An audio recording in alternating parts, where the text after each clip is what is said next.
rasa wis seprene nggonku gedheke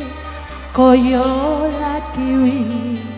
tak kutang lan tak rumati trenyo ati iki nyatane taun wis ganti sliramu wis dadi priya kang sejati hambangun bebrayan mulya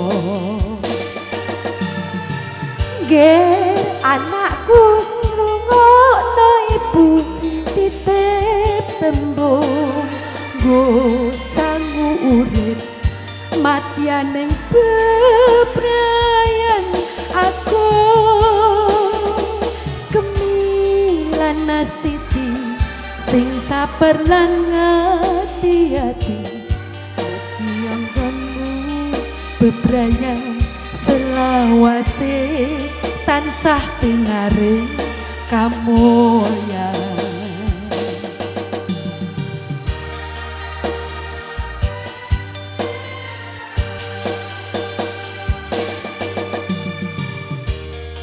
tangismu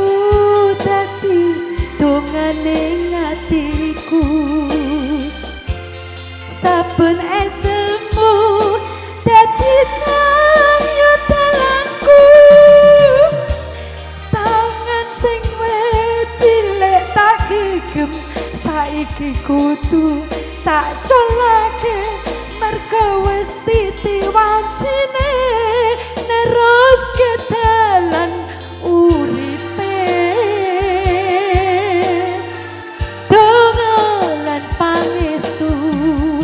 mung kanggo sliramu donga-dongane ibu genggemen jero atimu Gusti bakal mayungi saben kabeh langkahmu langgeng setya tuhu saka ijab kabul nganti pungkasing wektu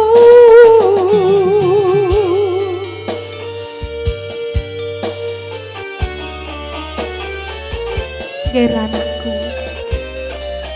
ibu mong iso titip donga kanggo awakmu mugi awakmu sakloron dadi keluarga ingkang sakinah mawaddah warahmah fid dunya wal akhirat Allahumma amin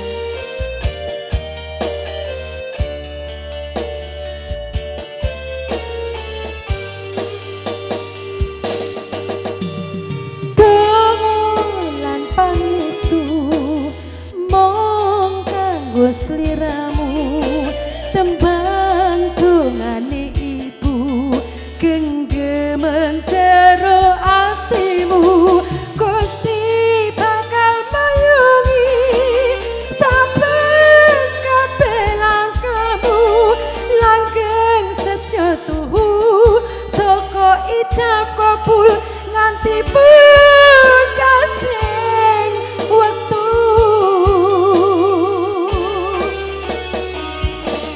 saka ijab